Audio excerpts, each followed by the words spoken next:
With today's scientists working twice as hard to change the world through science, the world is finally on the verge of laying the groundwork for the rise of female pleasure robots. It signifies the arrival of female pleasure robots and humanoids programmed to perform specific tasks in the hospitality, food service, and also entertainment industries. So what is the dark truth behind female humanoid robots? Curious to know? Let's find out. But before that, for everyone who's new to our channel, hello and welcome to Robot Future, where we fill you in on every thrilling discovery and mind-blowing insights in the world of robots, AIs, and future technology. So consider subscribing and hitting the bell notification for a ton of exciting robot content coming your way. Now, without further ado, let's get into the video.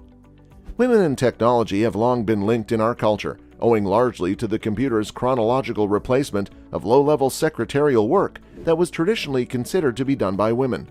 This association does not stop there. From almost entirely female phone operators throughout the 20th century to Siri, Alexa, and Cortana, women have been associated with technology.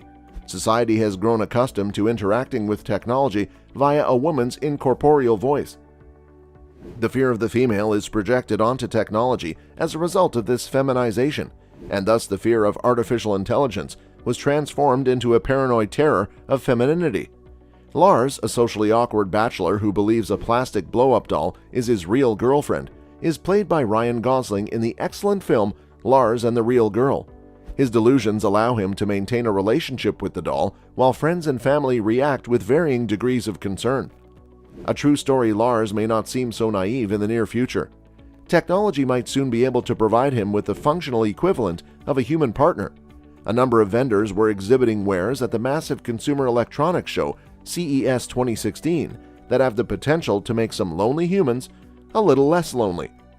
There's long been a fascination with robots and their potential to replace and collaborate with humans in fiction and film. There has frequently been a thread running through these relationships. Consider Brent Spiner's portrayal of Star Trek The Next Generation's android Lieutenant Commander Data. One of the show's 7-year running themes was Data's efforts to develop a more emotional connection with others. Characters in the critically acclaimed films Her and Ex Machina have recently formed bonds with artificial life forms. Perhaps this reflects many people's feelings about love. It could also explain the widespread use of devices, videos, and plastic dolls as surrogates, smartphone-operated pleasure devices, is recent popular technological innovations. When it comes to relieving their tension, many people simply want to avoid other people. To paraphrase the risque cult classic Rocky Horror Picture Show's scientist Frank N. Furter. Furter creates his own robot, a beefcake blonde that he proudly displays. The world appears to be on the verge of making fiction a reality, with full-fledged robots serving as partners. True Companion has had a robot called Roxy for a number of years, but the phenomenon has yet to take off. This year, however, has seen the appearance of a robot with a human appearance that some observers have dubbed Beauty. Japanese inventors have created a robot that resembles a woman, as seen in the video titled, "Japanese Robot Girl Can Do Anything for You." The video begins with the question, "Are you sick of looking for a girlfriend? What are your options?" The inventors appear to have an answer for you. This development has numerous implications. Pleasure video is still prevalent in technology and business. It is, of course, the result of persistently high demand. Consider that pleasure is expected to be a major driving force in the expanding virtual reality sector.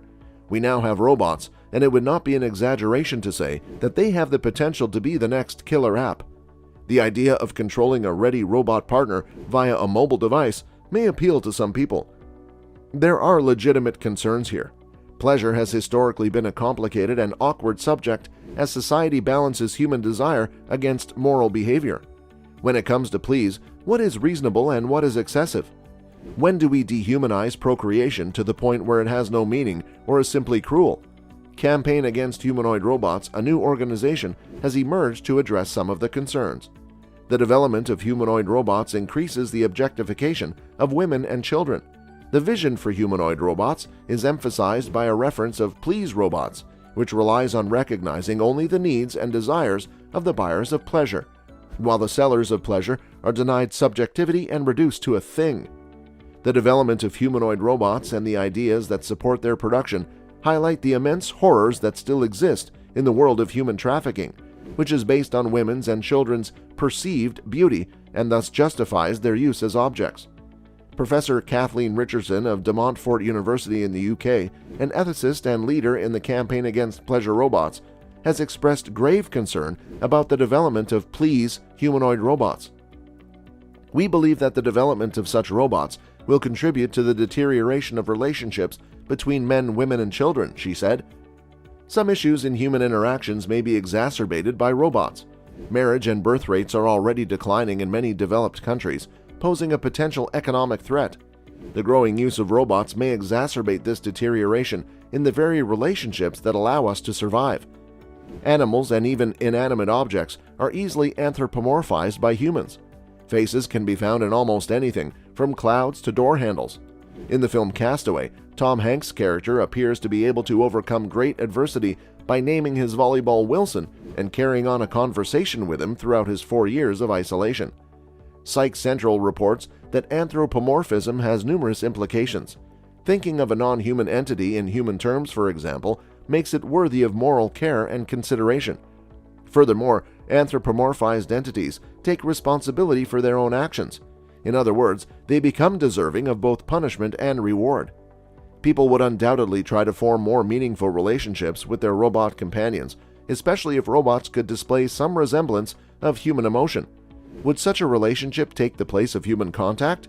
It does in the film Her, and without the aid of a physical relationship. Other questions must be addressed in addition to the cultural and moral implications.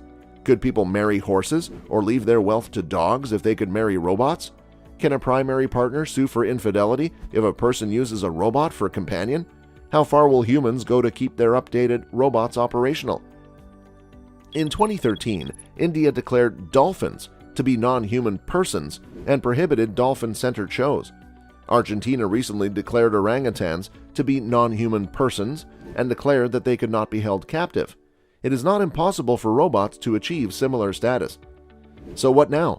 Living on your own? Wages? What about retirement benefits? Perhaps one day, robots will no longer be considered possessions. To be sure, robotics is pushing science into uncharted territory. Medical device manufacturers and technologists are already developing more sensitive prostheses that integrate more finely with human biology. The advancement of brain-improving circuitry may one day blur the line between humans and robots. Things will only become more complicated when pleasure is introduced into the equation. We frequently fail to see how the advancement of humanoid robots and also the ideas that support their production demonstrates the enormous horrors that still exist in the world of human trafficking, which is based on women's perceived inferiority and therefore justifies their use as objects. Although it is true that people should direct their energies toward robots rather than children or women, it still reinforces power relations that are inequitable and violent. One example is how designers of robots assign gender based on their function. People who build these robots are simply reinforcing existing stereotypes in the same way that sex robots generalize the idea of female beauty. Is it possible that we will prefer machine kinship to human or animal kinship one day? If this is correct, our society will suffer as a result. The science fiction concept of humanoids has now become a part of our everyday lives as we enter the 21st century. Researchers in Korea and Japan developed the first human-like and lifelike androids. Despite the fact that the scientists' first models were humanoid robots with feminine bodies, they mimicked masculine movement patterns. Sensors and actuators, for example, enable humanoids to move, communicate, and perform actions. Humanoid robots are thought to be robots with structural similarities to humans. They have a head, torso, arms, and legs, which isn't always the case because some humanoids don't resemble humans at all. Humanoids are mostly androids, or are based on a few key human components, such as the human head. They have sensors that enable them to detect their surroundings. These humanoids function based on specific characteristics, and an android is a humanoid robot designed to look like a man. Still watching? We knew you'd love our video. Well, we'd be even happier if you could just hit that like button. And with that being said, it's time to end our video. But before that, we'd like to know your opinion about this. What do you think about our future with female pleasure robots? Let us know in the comments, and make sure to subscribe to the channel for more amazing videos just like this. We'll see you in our next video. Take care, and goodbye.